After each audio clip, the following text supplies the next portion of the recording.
হুমায়ুন ফরিদী তার সাংসারিক জীবনে এক রাতে ঝগড়ার পর সারা ঘরে লিখে রেখেছিলেন, সুবর্ণা, আমি তোমাকে ভালোবাসি। সেই গল্প মোটামুটি আমাদের সবার জানা। সুবর্ণার প্রতি ভালোবাসার কোনো কমতি ছিল না, সেটা বিচ্ছেদের পরে 4 বছরের কর্মকাণ্ডে দেখলেই বোঝা যায়। সে যাই হোক, এখন কথাটা হচ্ছে ফরিদীর এত অকৃত্রিম ভালোবাসা উপেক্ষা করে দীর্ঘ 22 বছরের সম্পর্কেরও বিচ্ছেদ ঘটেছিল। তার কারণ আসলে সম্পর্ক টিকে থাকতে হলে শুধু ভালোবাসাটা কখনোই ভূমিকা রাখে না, একপাক্ষিক ভালোবাসা তো মোটেই রাখে না। সম্পর্ক টিকে থাকতে হলে আস্থা, বোঝাপড়া, সম্মান, বিশ্বাস খুব গুরুত্বপূর্ণ।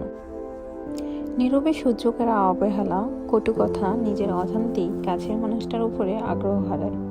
আর এই হারানো আগ্রহ এক সমুদ্র পরিমাণ ভালোবাসার পরেও ফিরিয়ে আনা যায় না। গ্রীষ্মের খরার চৌচির মাঠের মতো সম্পর্ক ভেঙে খান খান হয়ে যায়, যেখানে আকাশ সমান ভালোবাসাও ব্যর্থ হয়ে ফিরে আসে।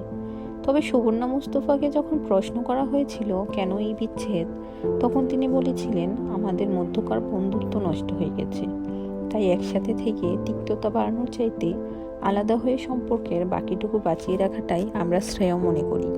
প্রত্যেকটা সম্পর্কে ভালোবাসা, আদর, স্নেহ, সম্মানের সাথে বন্ধুত্বটাও জরুরি। কোনো সম্পর্কে বন্ধুত্ব নষ্ট হয়ে গেলে সেই সম্পর্কের ভিত্তিটাই নষ্ট হয়ে যায়। একটা বড় উঁচু বিল্ডিং করতে যেমন একটা বেসমেন্ট লাগে, ঠিক তেমনি একটি সম্পর্কের বেসমেন্ট হলো সম্পর্কের মধ্যকার বন্ধুত্ব।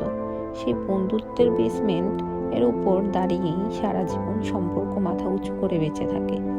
সম্পর্কে বন্ধুত্ব নষ্ট হয়ে গেলে অবহেলা বাড়তে থাকে, যেখানে ভালোবাসা যতই বেশি থাকুক না কেন সেটা আর চোখে পড়ে না। হয়তো তাই হুমায়ুন ফরিদীর ক্ষমা চাওয়া বা এক সমুদ্র ভালোবাসাও সুবর্ণা মুস্তফার সেই বন্ধুত্ব নষ্ট হওয়ার ক্ষতিপূরণ করতে পারেনি। কারণ শারীরিক অশান্তি দেখতে পাওয়া গেলেও মানসিক অশান্তি আস্তে আস্তে গেলে ফেলে সেই মানুষটাকে। সুবর্ণা মুস্তফা এবং হুমায়ুন ফরিদীর ভালোবাসাতে আমরা সুবর্ণার ছেড়ে যাওয়াটাই দেখতে পাই, কিন্তু সুবর্ণা মুস্তফার বন্ধুত্ব নষ্ট হওয়ার শূন্যস্থানের যন্ত্রণা বাহির থেকে চোখেও পড়ে না। ওই যে রবি ঠাকুর বলেছিলেন, পৃথিবীতে কাহারও অভাবে অধিক দিন কোনো কিছু শূন্য থাকে না। হ্যাঁ, সত্যিই তাই। তাই যে কোনো সম্পর্কেই বেস্ট দিতে হয় নিজের। আপনি যদি বেস্ট না দেন, ছাড়া ছাড়া থাকেন, তাহলে সেই সম্পর্কে শূন্যস্থান তৈরি হবেই। তাই সম্পর্কে সবসময় নিজের বেস্ট দেওয়াটাই চেষ্টা করবেন। সামনের মানুষ কি দিল কি না দিল সেটা দেখার দরকার নেই, নিজেরটুকু নিজে করবেন, সামনের মানুষটা তার নিজেরটা করবে। এভাবেই সম্পর্ক ভালো থাকবে।